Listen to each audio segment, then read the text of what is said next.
Well, I'm on the phone with Ellsworth head football coach Duane Crawford. And, Coach, I guess Mark Shields, the MDI head coach, is going to thank you because he got from the film, going to have a good look at the Hermon team that you played on Friday night. But tell us a little bit about that game. Yeah, I made sure you had a copy of that right away at 2:30 Saturday morning. So.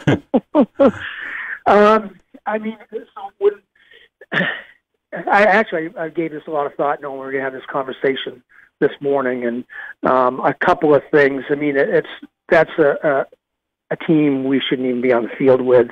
It's a division above us, 60 players. They're a very good team. They had 16 seniors on the roster, and it was not a game we were going to win. I thought we maybe could play a little bit better than what we did. We didn't play very well at all. But that being said, there's no way we would have competed with them anyway. They're bigger, stronger, faster. They have more kids that they could put in the game. And I emphasize could, and I'll get to that in a minute. And they do substitute a little bit with their starters, but when the league set up these crossover games, we were supposed to be playing against teams that were ranked. When D going up to play C, we'd be playing a lower ranked C team. Well, it's hard to tell from year to year what you're going to have for programs. So there's really no way to do that. But obviously, they're not a lower tier C team. Not this year. Not this year at all. No. So, I mean, we knew what they were. The first play of the game, they ran for a touchdown. Same play they ran against in their last game for a touchdown. We told the kids that was what they were going to come out in, and rep that all week long, rep the looks, and we can't do anything really live during the week in practice because of our numbers, and putting freshmen out there against our varsity is not something that you want to do because you want to keep those kids coming back. You don't want to beat them up during the week. So, repping it on bags and garbage cans is a little difficult. But anyway, regardless, even knowing that was the first play that they're going to run, our kids couldn't stop it. So they are just a league above us. Right. All there is to it. And, that game's done and over with. It's not anything I'm going to give the kids a hard time about because we're not at that level to compete with those guys. We can compete at this level, and I think we've shown that the first two games, but that level is a different story. So, were you able to get out of the game without injury? No. I think Carter broke a bone in his hand, and I haven't seen. He's just got it in a splint, but he was the only one we had. So right. With an injury, but and that brings me to my next point, and I was really thinking about what is politically correct and what isn't, and I'm just going to throw political correctness out the window and say that is probably the worst coached team when it comes to football etiquette that I have ever played against in my life. The coach would not gear down. All right, hold on for 1 second. So you have coached for how long? 17 years. Okay. All right, and you've been on the wrong end of a lot of games. A lot. All right. So just so we set a little bit of historical fact here. I mean, this isn't you just Saturday morning feeling this way. This is Monday morning. I mean, because we've seen MCI, and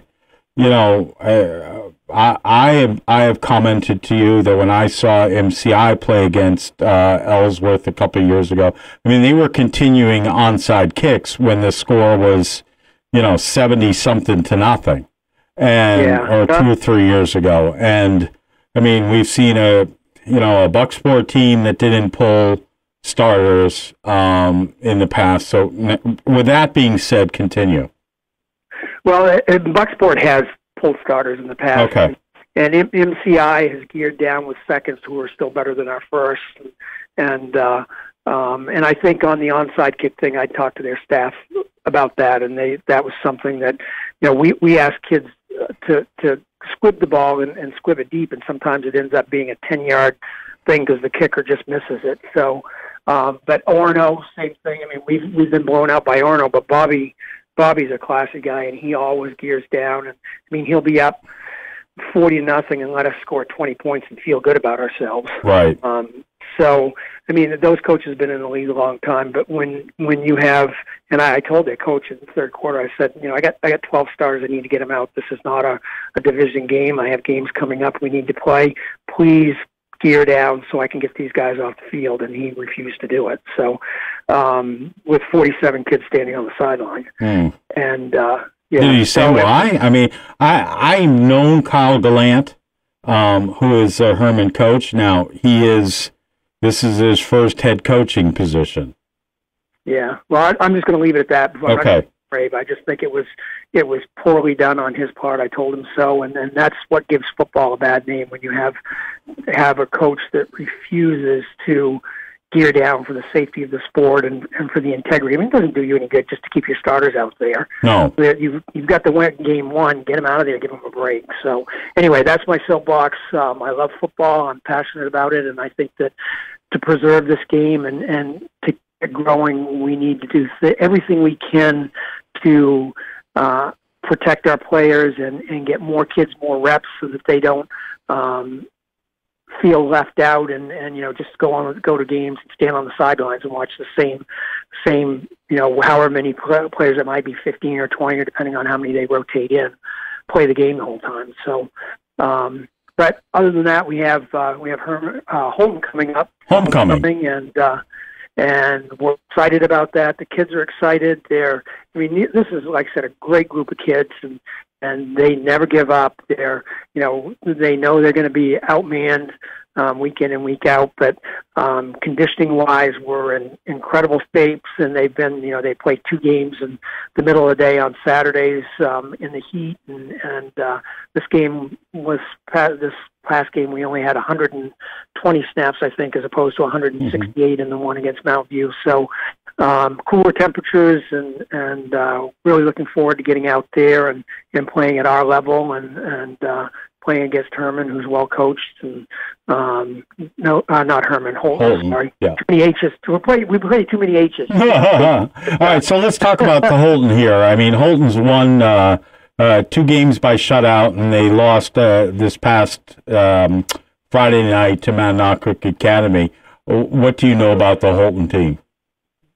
Well, their first game was against Orno, and they really only played part of one quarter because that was their second game. They beat Stearns the first game, 30-0. First game, right. Yeah, right. And then Orno, which was called because of lightning, and they were up 29 or something with 3 minutes to go in the first quarter, and Orno decided that it was not going to be in their best interest to play anymore, so they stopped that game at that point. Right. And then they played Mananock Academy this past Friday night, and I believe the score was 49-20 or something like that. 40-20. Yeah. 40-20. Yeah. So they're big. They have a really good back. Who opening kickoff last year, we were supposed to kick it away from him, and like I said, things happen on special teams. You were alluding to the onside kick, so we're supposed to kick away from this guy last year, and we kicked the ball directly to him, and he takes it all the way back for a touchdown, which he's done this year as well. He was a junior last year, he's a senior, number 32, and I can't remember his name, but very good player, very fast, big, and they have some skill guys, and they have some large bodies up front. So, we're going to have to bring our A game, and we'll work on some things that we can and can't do, and take the things out that we can't, and focus on the stuff that we do well. And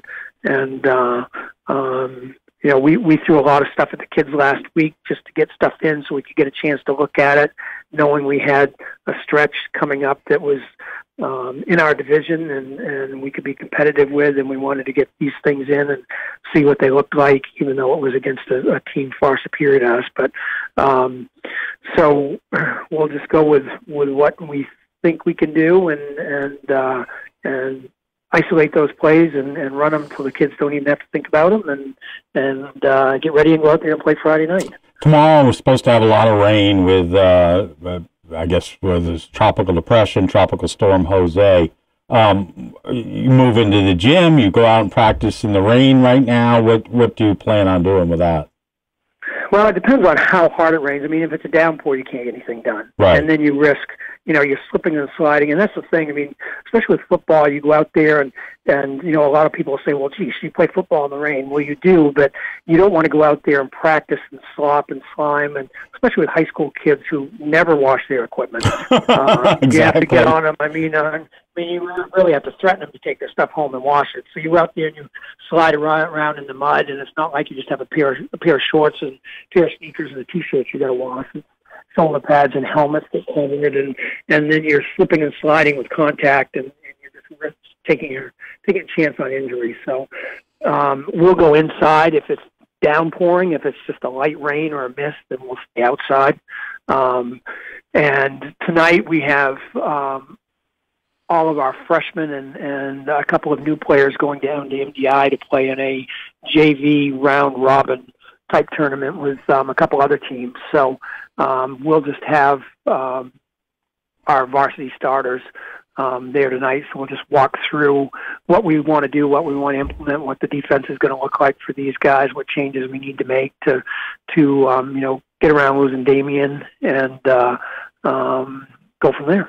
All right. Well, we wish you a good week, and we'll talk on Friday, and wish you best of luck against Houlton for homecoming. It should be a great crowd. I know that Ellsworth High School is they've got Spirit Week this week, and MDI boys are playing soccer tonight.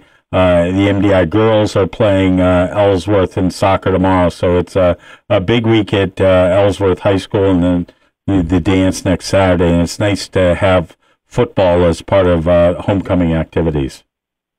Yeah, no, and Mr. Frost has set up. I know he set up a bunch of games this week to coincide with that, and the homecoming is a football tradition, and we've been doing it for 6 or 7 years now, and it's a lot of fun, and the kids really look forward to it. They show up in limos, they get dressed up. It's just they have a great time with it, so it'll be a lot of fun, and I can't wait to get out on that field Friday night and play a homecoming game. All right, Coach. Thanks. Thanks, Chris.